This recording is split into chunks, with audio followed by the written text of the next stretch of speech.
मेरठ नगर निगम की बोर्ड बैठक काफ़ी हंगामेदार रही और हंगामा हुआ, हाउस टैक्स पर हुआ, जो कूड़ा शहर में जगह जगह पड़ा हुआ है, सफाई के दावों की पोल खोल रहा है, उस पर हुआ, और जो बीवीजी कंपनी है वो किस तरीके से लापरवाही कर रही है। ये तमाम मामले हैं और इसी के साथ ही जो 250 सफाई कर्मचारी हैं उनकी भर्ती का भी जो मामला है वो भी यहाँ पर गूंजा है। तमाम ये वो पार्षद हैं जिन्होंने प्रमुखता से तमाम मुद्दे उठाए हैं। एक एक करके इनसे बात कर लेता हूँ। राजीव काले जी, आपसे जानना चाहूँगा, जो GIS सर्वे की बात हुई, क्या उस पर निर्णय रहा? देखा कि आप लोग काफ़ी उस पर बवाल काट रहे थे। GIS सर्वे का निर्णय ये हुआ भाई साहब कि ये हमारी उत्तर प्रदेश सरकार की नीति है। हम लोगों ने, पार्षद ने ये कहा GIS सर्वे तो लगना चाहिए, परंतु GIS सर्वे गलत तरीके से हुआ है। GIS सर्वे लगने के बाद ना नगर अधिकारी ना उस पर कोई अपना काम किया है, खाली ऐसी पब्लिक के ऊपर थोप दिया गया। हम लोगों का कहना यह है कि जो अभी तक करीब 1,60,000 मकान ऐसे हैं जो आज तक हाउस टैक्स नहीं लिया गया, पहले उसमें हाउस टैक्स लें, फिर पार्षद के साथ बैठ के GIS सर्वे जो हुआ उसे ठीक कराया जाए, उसके बाद GIS सर्वे लागू किया जाए। उससे पहले अभी निरस्त नहीं हुआ है, वो निरस्त नहीं हो सकता, उसे होल्ड कर दिया गया है। होल्ड कर दिया गया है। आपको लगता है कि जनहित में है? जनहित में काम होगा।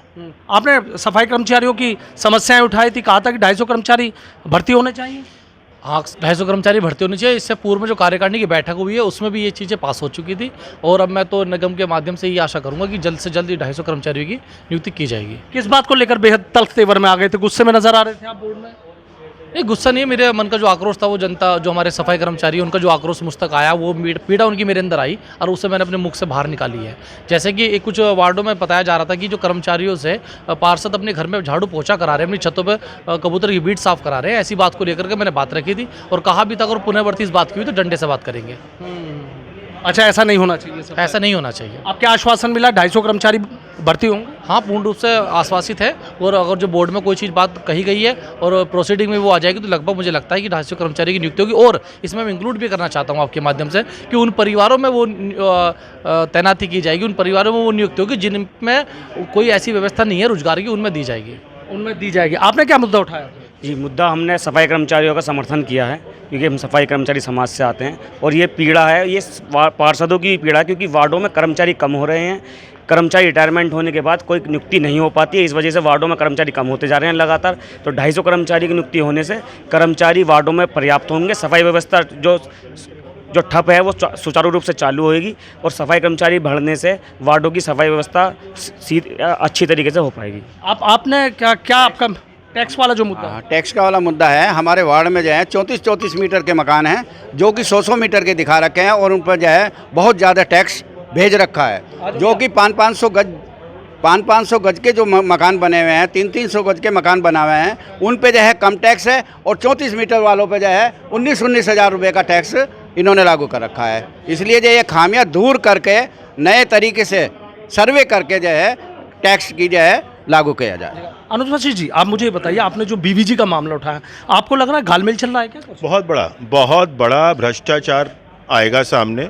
मैं तथ्यों पे बात करता हूँ, कभी भी सुनी सुनाई बातों पे बात नहीं करता हूँ। मेरे पास तथ्य हैं।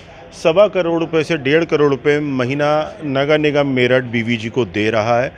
कलेक्शन 30-32 लाख रुपए का मासिक कर रहे हैं।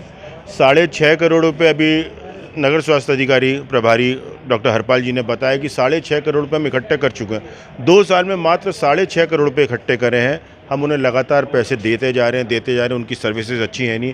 आए दिन वार्ड में शिकायत रहती है कि वो कूड़ा उठाने गाड़ी नहीं आती है। हफ्ते में 2 दिन की तो ईमानदारी की छुट्टी है, संडे वैसे छुट्टी रहती है और कोई तीज त्यौहार आ गया, कभी बीमार हो गया तो छुट्टी रहती है। एक बड़ा घपला है। इससे पहले A to Z थी हमारे यहाँ। A to Z की सर्विसेज फिर भी बेहतर थी। घोटाला तब भी था, भ्रष्टाचार तब भी था, लेकिन अब भ्रष्टाचार की कोई सीमा नहीं बची है। नगर निगम सिर्फ ये सोच रहा है कि कैसे अपनी तिजोरी भर लें, क्योंकि हम तो 1 2 साल 3 साल रहेंगे इस जिले में, फिर जिले से पार्षद तो है ना, बोर्ड तो है ना। हाँ, हम पार्षद हैं, हमारी जिम्मेदारी बनती है, नैतिक जिम्मेदारी है, सभी पार्षदों की जिम्मेदारी बनती है। क्या सोचा है फिर?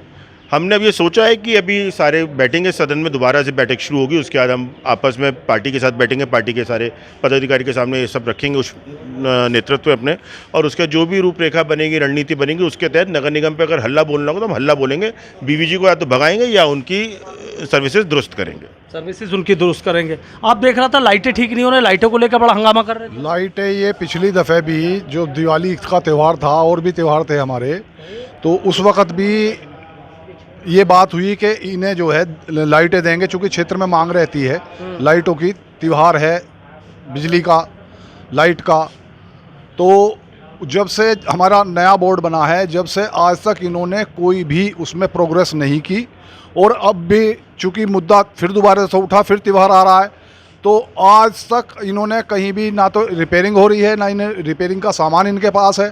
तो अब हमारी जोरदार मांग ये रहेगी कि दिवाली से पहले पहले जो लाइटों की मांग है क्षेत्र में लोगों की, और जो अंधेरा हुआ है उसे उजाले में बदले। ठीक है, बहुत बहुत शुक्रिया। तो देखिए तमाम पार्षद है किस तरीके से कह रहे हैं कि ज़रूरत पड़ी तो नगर निगम पर हल्ला भी बोलेंगे। एक महत्वपूर्ण बैठक इस बोर्ड बैठक के बाद बुलाई गई है और सीधा कह रहे हैं कि जिस तरीके से बीवीजी कंपनी यहाँ पर घपला कर रही है, जो ESL कंपनी है वो यहाँ पर लाइटें नहीं लगा रही है, हाउस टैक्स ज़बरदस्ती लोगों पर थोपा जा रहा है। और सबसे बड़ी बात वही रही कि कूड़ा शहर में जगह जगह है, मेरठ में कूड़े के पहाड़ हैं, कूड़ा निस्तारण प्लांट ज़रूर लगाया गया लेकिन उस तरीके से उसका समाधान नहीं हुआ। और नगर निगम पर 5 करोड़ रुपए का जो जुर्माना है वो उत्तर प्रदेश प्रदूषण नियंत्रण बोर्ड की तरफ से लगाया गया है। इसको लेकर तमाम जो पार्षद हैं वो गुस्से में नजर आ रहे हैं और सीधा कह रहे हैं कि यदि यही हालत रही तो फिर नगर निगम पर हल्ला बोला जाएगा।